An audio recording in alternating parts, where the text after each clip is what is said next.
and thank you for joining us. I'm Ansley Peterson. Our top story today, help is on the way from the federal government for South Carolinians affected by Hurricane Helene. Earlier this week, President Biden approved a major disaster declaration for both South and North Carolina.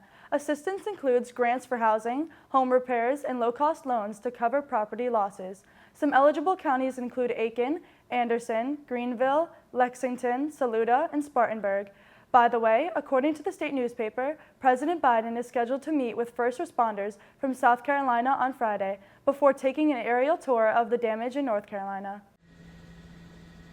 Much of North Carolina is still in the midst of crisis. Many towns are still underwater with basic services still out, including cell service, drinking water, and food. Helene has beat the 1916 tropical storm flood benchmark in North Carolina, making this the worst flooding in a century.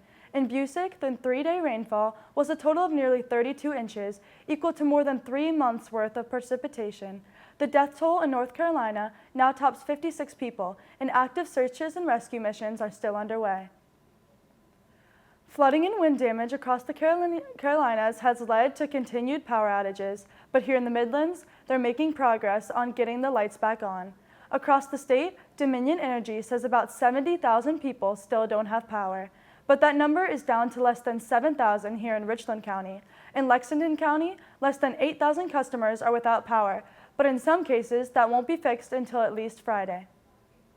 The situation is worse for folks in the upstate and North Carolina. Duke Energy says that significant replacement of infrastructure is required to restore major cities like Greenville and Asheville. Back here in South Carolina, the death toll is rising, and so are the rivers. According to the state newspaper, 34 people have died in the Palmetto State following Hurricane Helene, and much of the water from the north is coming our way. Here now with more on that from downtown Columbia is Carolina Insider's John Baylor Altman. JB?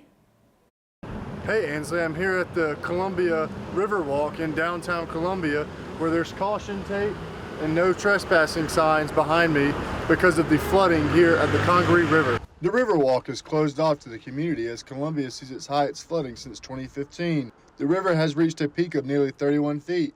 Hurricane Helene is one of South Carolina's deadliest storms in history, according to the state. Casey administration is urging residents who live along the river to evacuate. Our neighborhood has an entrance to the Riverwalk over here, so we're kind of concerned that it's going to be a while before we can walk. We wanted to see what the damage might be. I am not exactly sure when all this mess from Hurricane Helene will be cleaned up. There are many city officials and local firemen, policemen, and responders doing everything they can to recover from this massive storm. Back to you in the studio. The Congaree River flooding doesn't stop at the Riverwalk. It's making its way over to at least one nearby apartment's parking lot. People who live at Olympia Mills have been advised to move their cars to higher ground. Floodwaters have already left some of those vehicles swimming. Water came up almost to knee height, leaving some residents pretty shocked. As of now, the complex will not be enforcing their normal towing policies to help residents find any higher ground parking. If you find yourself needing a ride somewhere, you could call Lyft or Uber, but a different kind of rideshare option is making waves here in Columbia. Haley Rimmel has that story. In 2019, USC student Samantha Josephson got into this vehicle. She thought it was her Uber. It wasn't. She was murdered by the driver of the car. Her death led to many changes for rideshare services. Marquise Webb is an example of those changes. Lyft and Uber pretty much drives everyone, but we're an actual niche, so we focus mostly on college students.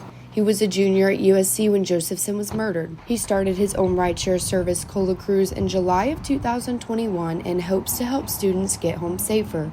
Cola Cruise is currently only serviced through a website, but he is creating an app that, unlike the website, will allow riders to request drivers they feel most comfortable riding with. So girls can choose to ride with other girls, and students can choose to ride with other students if they want to. Julia Korcevic started as a rider and has now been driving for Cola Cruise for over a year. She says she often gets riders who have used Cola Cruise before. And now I've driven them at least 2 to 3 times where I know their name, I know their major, I know usually if they're flying home, I know where home is for them. I'm here in 5 Points standing in front of the last spot that Samantha Josephson was seen before getting into a car that she mistook as her Uber. These cameras are throughout 5 Points and captured the incident. Marquise gets motivation and support from a very unique source, Samantha's mom. And she just pretty much wanted to congratulate me for starting my company to keep the USC community safe, but not just the USC community, we're branching out to other schools like the University of Georgia, NC State, Texas, and Oklahoma. Marquise says he's had over 7,000 rides so far, and he is actively hiring drivers to fulfill his plans of expanding to other SEC schools. For Carolina Insider, I'm Haley Rimmel.